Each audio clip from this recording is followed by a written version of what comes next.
तर ही दृश्य आपण पाहतो. ईडीचे अधिकारी आता काही महत्वाची कागदपत्र घेऊन तब्बल 12 तासानंतर अनिल परब यांच्या शासकीय निवासस्थानावरून निघतानाची ही दृश्य आपण पाहतोय. सकाळी 6 वाजल्यापासून त्यांच्या निवासस्थानी झाडाझडती सुरू होती. अनेक महत्वाची कागदपत्र सध्या ईडीच्या अधिकाऱ्यांच्या हाती आपल्याला दिसतात. परबांवरील या कारवाईचा शिवसैनिकांनी देखील निषेध केला आणि आता हे ईडीचे अधिकारी निघताना दिसतात. कृष्ण सोनारवाडकर आमचे प्रतिनिधी आपल्यासोबत जोडलेले आहेत. कृष्ण, काय अधिकची माहिती? पाहतोय की जवळपास 13 तास अनिल परब यांच्या शासकीय निवासस्थान असलेल्या जे अजिंक्यतारा हे बंगलो आहे त्या बंगल्यामध्ये अनिल परब यांच्या घरी ईडीने छापेमारी केलेली होती. ईडीचे असिस्टंट डायरेक्टर तासीम सुलतान यांच्या नेतृत्वामध्ये हे सगळे सर्च ऑपरेशन सुरू होतं आणि आता ईडीचे अधिकारी 13 तासानंतर अजिंक्यतारा या बंगल्यामधून बाहेर पडत आहेत.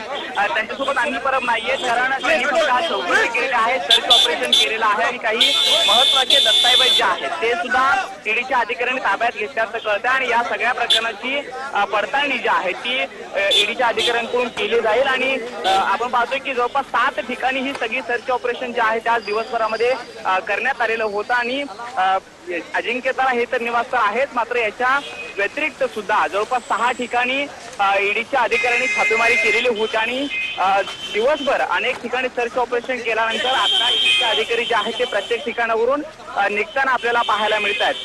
खरं तर अनिल परब यांच्या चौकशी जी आहे ती करण्यात आलेली आहे आणि या चौकशीच्या माध्यमातून नेमकं ईडीच्या अधिकाऱ्यांना काय काय मुद्दे हाती लागलेले आहेत हे पाहणं सुद्धा तितकंच महत्वाचं असणार आहे. शिवाय काही महत्वाची कागदपत्र जी आहेत ती सुद्धा ईडीच्या अधिकाऱ्यांनी ताब्यात घेतल्यामुळे या कागदपत्रांची पडताळणी नेमकी कशा पद्धतीने केली जाते आणि त्यानंतर ईडी अनिल परब यांना पुन्हा एकदा समन्स देऊन चौकशीला बोलावणार आहे का हे देखील पाहणं महत्वाचं असणार आहे. ईडीचं पथक आता ईडी कार्यालयाच्या दिशेने निघालेलं आहे. कृष्णा, आज सकाळपासून अनिल परब देखील याच निवासस्थानी आहेत. आपल्या कॅमेऱ्यामध्ये ते कैद झाले होते, तर आता अनिल परब इथून निघतील का? कारण ते कॅबिनेटच्या बैठकीसाठी सुद्धा गेले नाहीत, विधान भवनामध्ये सुद्धा गेले नाहीत जेव्हा संजय राऊत फॉर्म भरत होते त्यावेळेला. त्यामुळे आता अनिल परब इथून बाहेर पडतील असं वाटतं का? तसंच शिवसेनेचे काही नेते या ठिकाणी येण्याची कितपत शक्यता?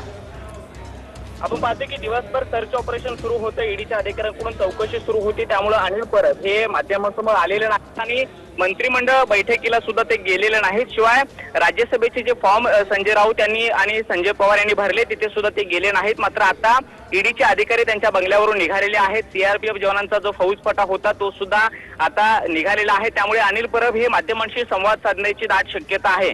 आज दिवसभरामध्ये ईडीच्या अधिकाऱ्यांनी जी चौकशी केली त्यानंतर या सगळ्या कारवाईनंतर अनिल परब माध्यमांशी संवाद साधल्यानंतर काय बोलतात हे पाहणं महत्वाचं असणार आहे, कारण माध्यमांची खूप गर्दी त्यांच्या निवासस्थानाच्या बाहेर आहे आणि त्यामुळे कदाचित ते माध्यमांशी संवाद साधू शकतात, कारण सकाळपासून त्यांनी कोणतीही प्रतिक्रिया ही माध्यमांना दिलेली नव्हती.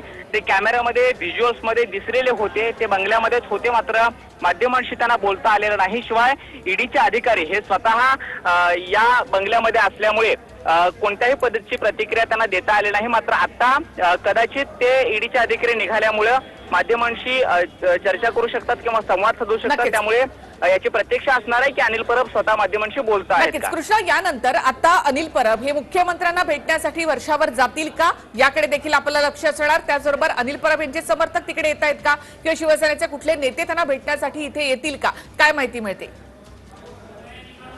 देखील आपण पाहतो की ज्यावेळी ही सगळी छापेमारी सुरू होती किंवा ईडीच्या अधिकाऱ्यांकडून सगळं सर्च ऑपरेशन जे सुरू होतं तेव्हा शिवसेनेचे काही कार्यकर्ते जे आहेत ते सुद्धा त्यांच्या बंगल्याच्या बाहेर जमा झालेले होते आणि अनिल परब यांच्यावरती जी कारवाई होत होती त्याचा सुद्धा काही कार्यकर्त्यांकडून निषेध केला जात होता.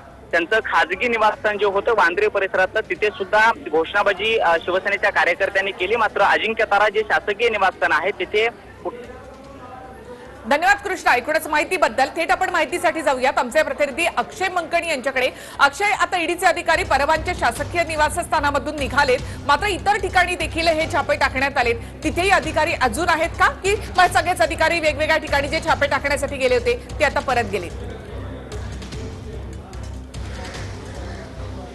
सध्या निखिला आपण अजिंक्यतारा या अनिल परबांच्या निवासस्थानी आहोत. तिकडे शिवसैनिकांची खरं तर आता गर्दी जमण्यास सुरुवात झालेली आहे. तब्बल 12 तासानंतर हे सर्व ईडीचे अधिकारी आहेत ते अजिंक्यतारा या संपूर्ण शासकीय निवासस्थानातून निघालेले आहेत आणि अनेक महत्त्वाचे फाईल्स आणि डॉक्युमेंट्स त्यांनी आपल्या सोबत घेतलेले आहेत आणि ते गाडीत ठेवण्यात आलेले आहेत. सध्या तरी अजिंक्यतारा या शासकीय निवासस्थान असलेल्या निवासस्थानावरतून ईडीचे अधिकारी निघून गेलेले आहेत. तब्बल 12 तास ईडीचे अधिकारी आहेत ते अनिल परब यांच्या संपूर्ण व्यवहारासंदर्भातची चौकशी करत होते. सध्या अनेक शिवसैनिक आपल्याला खरं तर पाहायला मिळत आहेत. नगरसेवक राजू पेडणेकर असतील आणि बाकीचे पश्चिम उपनगरातले जेवढे शिवसैनिक आहेत ते सध्या इथे जमायला सुरुवात झालेली आहे. कारण की मुंबईतल्या पश्चिम उपनगरांमध्ये अनिल परब यांना मानणारा मोठा एक शिवसैनिक वर्ग आहे आणि ते सर्व शिवसैनिक इथे अजिंक्यतारा त्यांच्या शासकीय निवासस्थानी आलेले आहेत आणि थोड्याच वेळात माध्यमांशी देखील अनिल परब बोलण्याची शक्यता आहे. त्याचमुळे त्यांची भेट घेण्याकरता खरं तर हे शिवसैनिक सगळे आलेले आहेत. 12 तासाच्या संपूर्ण या चौकशीनंतर ईडीच्या अधिकाऱ्यांनी जे काही डॉक्युमेंट आहेत ते घेऊन गेलेले आहेत. सध्या माध्यमांशी बोलण्यासाठी अनिल परब आणि ईडीचे अधिकारी आता 13 तासानंतर अनिल परब यांच्या शासकीय निवासस्थानामधून निघालेले आहेत. 13 तास त्यांनी या ठिकाणी झाडाझडती घेतलेली आहे.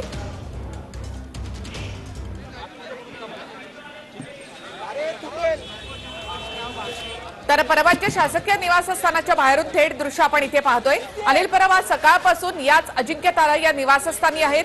ईडीचे अधिकारी आता इथून निघालेले आहेत आणि या कारवाईनंतर अनिल परब कदाचित माध्यमांना सामोरे जातील. इथे येऊन ते माध्यमांशी बोलतीलही.